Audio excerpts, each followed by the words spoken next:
Guys welcome back to our channel. మన బాలయ్య బాబు బోయపాటి కాంబినేషన్లో వస్తున్న అఖండ 2 మూవీ గురించి మన అందరూ తెలిసిందే. ఈ మూవీ నుంచి రిలీజ్ అయిన ప్రమోషనల్ కంటెంట్ తర్వాత పాన్ ఇండియా వైడ్గా అండ్ మన తెలుగులో ఈ మూవీ మీద ఎక్స్పెక్టేషన్స్ ఏ లెవెల్కి వెళ్ళాయో మన అందరూ తెలిసిందే భయ్య. అండ్ డిసెంబర్ 5th అయితే ఈ మూవీ రిలీజ్ అవుతుంది.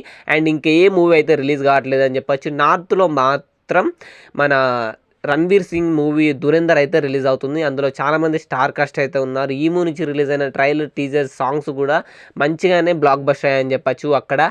అండ్ ఈ 2 మూవీస్కి అయితే క్లాష్ పడబోతుంది. కానీ అఖండం 1 మూవీ అక్కడ ఓటీటీలో హిందీలో రిలీజ్ అయినప్పుడు ఆ మూవీకి చాలా రికగ్నేషన్ అయితే వచ్చిందని చెప్పచ్చు, బ్లాక్ బస్టర్ అయిందని చెప్పచ్చు. అండ్ ఆ అఖండ 1 వల్లనే ఇప్పుడు అఖండ 2 మూవీకి హిందీలో ఎక్స్పెక్టేషన్స్ బాగున్నాయని చెప్పచ్చు భయ్య.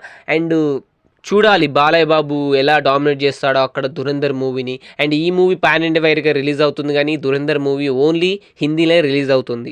అండ్ హిందీ వాళ్ళకు తగ్గట్టుగానే ఈ మూవీలో హిందీజంకు సంబంధించి చాలా ఎలిమెంట్స్, యాక్షన్స్ అయితే పెట్టాడు బోయపాటి శ్రీను గారు. వాళ్ళ కోసమనే చూడాలి ఈ అఖండ 2 మూవీ హిందీలో ఎలా బ్లాక్ బస్టర్ అవుతుందో.